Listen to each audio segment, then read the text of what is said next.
Good evening. I'm Janet Chandler with the Cullman Tribune. I'm glad to be here to read you a story tonight.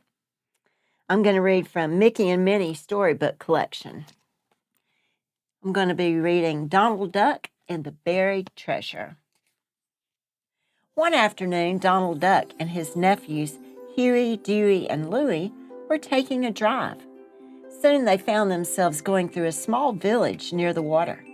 Suddenly, Donald slammed on the brakes. "What's wrong, Uncle Donald?" asked the boys. Donald pointed to a sign by a shop. It said, "Genuine Pirate Maps, 25 cents. "Pirate treasure?" the boys yelled. "Yippee! Can we get a map, Uncle Donald, please?" Donald went inside the shop and found the shopkeeper. "Are you looking for a treasure map?" the shopkeeper asked slyly. Donald nodded, and the man handed him a map.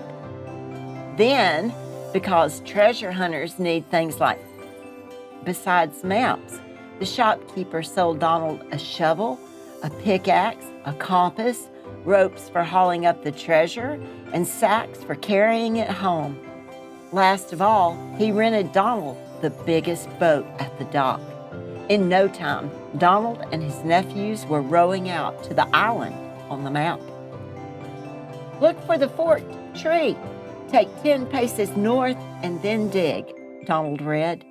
Donald and his nephews looked around for the tree.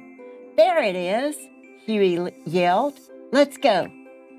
At the tree, they took 10 paces north and began to dig, but there was no treasure. They dug 10 paces to the west and 10 to the east, but still there was no treasure. Donald was furious. He threw down his shovel and glared at the treasure map. "This map is a fake," he shouted. "There is no treasure buried on this island. Phooey!" But his nephews had heard something. "Shh," they whispered. "Don't shout, Uncle Donald. You'll scare the ghost away." Donald blinked. "What ghost?" he asked. Then Donald heard it too. Clank, clank, clank. "There's no such thing as a ghost," Donald said, his voice shaking. But his nephews weren't so sure. Slowly they crept up a hill, following the noise. The boys looked down and saw people digging all over the island. Each had a treasure map. "I knew it," Donald yelled. "These maps are fake. I guess the joke's on us. Okay, boys, let's go home." At the boat, Donald tried to pull up the anchor. He tugged and tugged, but it wouldn't budge. Finally, with one last pull, the anchor came out of the water, bringing with it a big iron chest. Donald lifted the pickaxe. "Stand back, kids," he cried. With the first swing, the old lock on the chest snapped. Donald slowly lifted the lid. Inside were hundreds and hundreds of gold and silver coins. "We found it," the nephew shouted. "It's a real pirate treasure." "I knew we would find it," Donald said. Donald quickly rowed back to the mainland.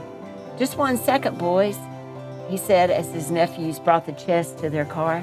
"There's something I need to do." Donald walked into the store and dropped a gold coin into the shopkeeper's hand. "Thanks for the map," he said, and walked back out. Donald waited outside. A second later, the shop door flew open and the shopkeeper ran out. He had a shovel in one hand and a map in the other. "They really are genuine," he said.